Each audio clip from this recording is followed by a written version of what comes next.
जय सिया राम, वंदे मातरम। आज मैं भारत के एक जिला है, एक राज्य है, जिस पर मैं चिंतन करने वाला हूँ। कर्नाटका का एक विषय है, जिस पर काफ़ी सारे वीडियो बने और काफ़ी सारी चर्चाएँ होती हैं। और कर्नाटका का जो विषय है, वो एक भाषा को लेकर के काफ़ी सारे मिथ्या फैलाए गए हैं। अब भाषा जैसे बोला जाए तो कन्नड़ और कन्नड़ा जो भाषा है, बोलने का किसी का तरीका कन्नड़ हो सकता है, किसी का कन्नड़ा हो सकता है। तो दोनों भाषा एक ही है, बस बोलने का तरीका अलग है, ऐसा मुझे लगता है। बाकी आप अपने मत अनुसार बता सकते हैं। तो कोई एक पार्टी आकर के बोलता है कि भारत को विश्व गुरु बनाना है करके एक पहल करता है। कोई एक पार्टी आकर के इंडियाज़ गॉट टैलेंट को लेकर चिंतन में पड़ा है और एक प्रांत का व्यक्ति हमारे को हिंदी भाषा थोपा जा रहा है, ऐसे विषय रख कर के काफ़ी सारे बयानबाजी दिया जा रहा है।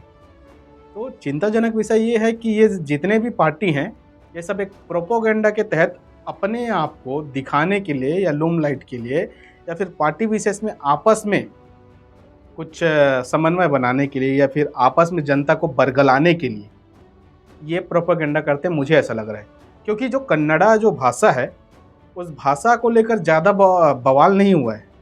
बवाल कुछ ऐसे व्यक्ति लोग कर रहे हैं जो कि पार्टी से जुड़े हुए हैं। और क्योंकि ये जो भाषा को लेकर बवाल हम सोच रहे हैं ना, ये बवाल भाषा को लेकर नहीं, ये प्री प्लानेड विषय है जिसको एक नैरेटिव के तहत पूरे कर्नाटका में फैलाया जा रहा है, मुझे ऐसा लगता है।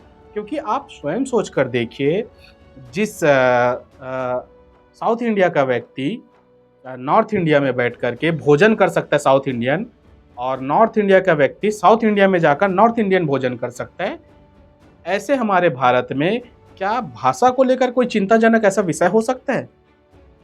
कर्नाटका के व्यक्ति इतने शिक्षित व्यक्ति होने के बावजूद क्या आपको लगता है कि कोई भाषा को लेकर, मदर टंग जिसे कहते हैं, भाषा को लेकर के ऐसा कोई कथाकथित बयानों पर लीपापोती करने को बड़ा बवाल हो जाए? मुझे तो ऐसा नहीं लगता। क्योंकि अभी आपको पता चला है कि, या हमको पता चला है, ऐसा बोल सकते हैं, सभी जगह ऐसा एक वायरल वीडियो चल रहा है कि कन्नड़ा भाषा को प्राथमिकता दो, हिंदी को वहाँ से ख़त्म करो। तो आप स्वयं समझ के देखिए, जो हिंदी काफ़ी समय से चलते आ रहा है, जिसे हम पूरे भारत की भाषा या फिर पूरे विश्व में बोला जाता है एक हिंदी, जैसे इंग्लिश को एक कॉमन कैटेगरी में रखा गया, उसी हिसाब से एक भारत की भाषा एक हिंदी को अपन दर्शाते हैं। तो हिंदी भाषा को ऐसा मुझे लगता है कि कर्नाटका के कुछ पॉलिटिक्स या एक कम्युनिस्ट विचारधारा के व्यक्ति लोग इसे मैनिपुलेट कर रहे हैं अपने हिसाब से चलाने के, एक नैरेटिव के तहत इसे अपने आप में ही या अपने आप में ढालने की प्रयास करें, मुझे ऐसा लगता है। क्योंकि आप सोच कर देखिए, आज ये भाषा को लेकर के आपस में लड़ाने को, दो राज्यों को या दो प्रांतों को लड़वाने के लिए ऐसा कुछ कहा जा रहा है। कर्नाटका की यदि बात करें तो कर्नाटका बस में कन्नड़ भाषा बोली जाती है, अन्य प्रांतों में अन्य प्रांतों की भाषा बोली जाती है। जैसे छत्तीसगढ़ में मैं रहता हूँ तो मेरे छत्तीसगढ़ में छत्तीसगढ़ी बोली जाती है, और छत्तीसगढ़ में भी अनेकों प्रकार की छत्तीसगढ़ी है, ऐसा नहीं है कि एक ही प्रकार का, हर जगह अलग अलग है। दिल्ली में भी दिल्ली की भाषा अलग है, उत्तर प्रदेश में प्रदेश की भाषा अलग है। तो सभी जगह अलग अलग प्रकार की भाषाएं और सभ्यताएं हैं, और आज तक का ऐसा कुछ बवाल नहीं हुआ। अभी ऐसा बवाल हो रहा है। अभी आपको पता है कि पंजाब में एक विषय चल रहा था, खालिस्तानी। ये विषय कैसा उठा पता है? मुझे ऐसा लगता है कि एक नैरेटिव के तहत धीरे धीरे करके, जैसे अभी प्रांतों में एक भाषा को लेकर, अभी जो कन्नड़ा भाषा है उस भाषा को लेकर के हम आपस में ही चर्चा कर रहे हैं, आपस में ही डिबेट कर रहे हैं, कन्नड़ा बोला जाए, हिंदी को ख़त्म किया जाए। तो क्या आने वाले समय में देश को बांटा जाए, ऐसा एक नैरेटिव नहीं खड़ा किया जा सकता? क्या किया जा सकता है? कॉमन बात है। तो इसी के तहत इन लोग ये नैरेटिव चलाते हैं, जिससे हमारे देश को, हमारे व्यक्तियों को, हमारे सभी भाइयों को तकलीफ होता है, मुझे ऐसा लगता है। क्योंकि अभी मैंने एक वीडियो देखा, एक ब्लॉगर है जो कि मुसलमान भाई है, वो गया था कर्नाटका, और कर्नाटका में कुछ टूरिस्ट जो क्षेत्र हैं, जो पर्यटक क्षेत्र है, मंदिर वगैरह जो भी है, उस क्षेत्र में गया दर्शन के लिए, किसी ब्लॉग के नाम से हो गया। उस क्षेत्र में जाने के बाद उसे समझ में आया कि कहीं भी हिंदी भाषा में नहीं है, सिर्फ और सिर्फ कन्नड़ा भाषा में है। और कन्नड़ा भाषा में है तो वहाँ ना तो गूगल मैप काम कर रहा है, ना तो उसका कोई बता पा रहा है कि ये क्षेत्र इस इस तरफ है करके, यदि हिंदी में नहीं दर्शाएँगे, तो कोई भी व्यक्ति आपके क्षेत्र में जा कर के आपके जो क्षेत्र का अच्छा पर्यटक स्थल है, उसे घूमेगा कैसे या विज़िट कैसे करेगा? इस पर चिंतन करिए। और कोई टूरिस्ट यदि जाता है आपके क्षेत्र में, तो आपके क्षेत्र में जाने के बाद सबसे पहले वो टूरिस्ट आपके सरकार को बेनिफिट दे रही है, उसके बाद वहाँ के लोकल व्यक्तियों को, क्योंकि वहाँ जाएगा तो खाएगा, घूमेगा, फिरेगा, जो भी करेगा दर्शनीय क्षेत्र में, यहाँ तक कि चढ़ावा भी करेगा। तो गवर्नमेंट को फ़ायदा और वहाँ के लोकल व्यक्तियों को फ़ायदा है, ना कि किसी एक पर्टिकुलर व्यक्ति को, वहाँ के सभी लोगों को फ़ायदा है, मुझे ऐसा लगता है। आप स्वयं विचार करिए, इतने सारे विचार चलाने के बावजूद भी यदि कोई व्यक्ति एक भाषा को लेकर यदि ऐसा चिंताजनक या इतने आक्रोश में आकर के कोई गाड़ी को फोड़ दे, तोड़ दे और हम पर हिंदी भाषा थोपी जा रही है। एक कैब ड्राइवर बोलता है कि हम हिंदी भाषा को क्यों बोले या क्यों सीखे आपके लिए। तो भई आप स्वयं सोच कर देखिए, मैं यदि किसी क्षेत्र से जाऊँगा और मेरे को कुछ ही दिन के लिए यदि आपके जगह में जाना है, तो मैं तो प्रायः पूरा भाषा नहीं सीख पाऊँगा, लेकिन प्रयास करूँगा कि जितना सीख पाऊँ।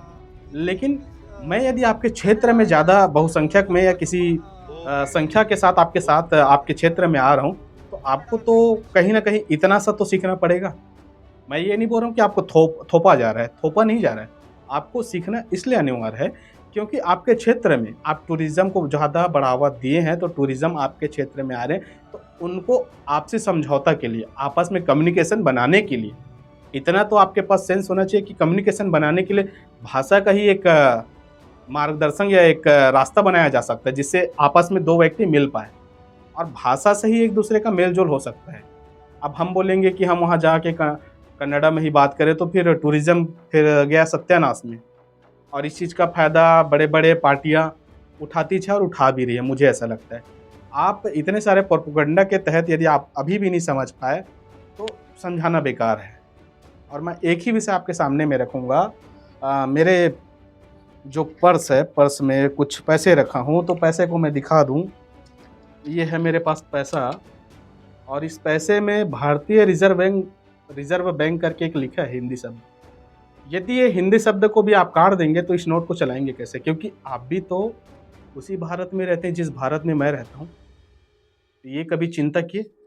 यदि हम इस नोट को लेकर के कोई चिंताजनक विषय नहीं रख पा रहे हैं और एक ही नोट को एक ही देश के व्यक्ति चला रहे हैं और एक ही सभ्यता के हैं, कोई अलग विचारधारा के नहीं है, तो ये चिंताजनक विषय नहीं है?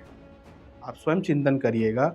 जब एक देश में रह करके एक विचार रख करके चलने में हमको तकलीफ नहीं है, तो भाषा को लेकर के क्यों बवाल?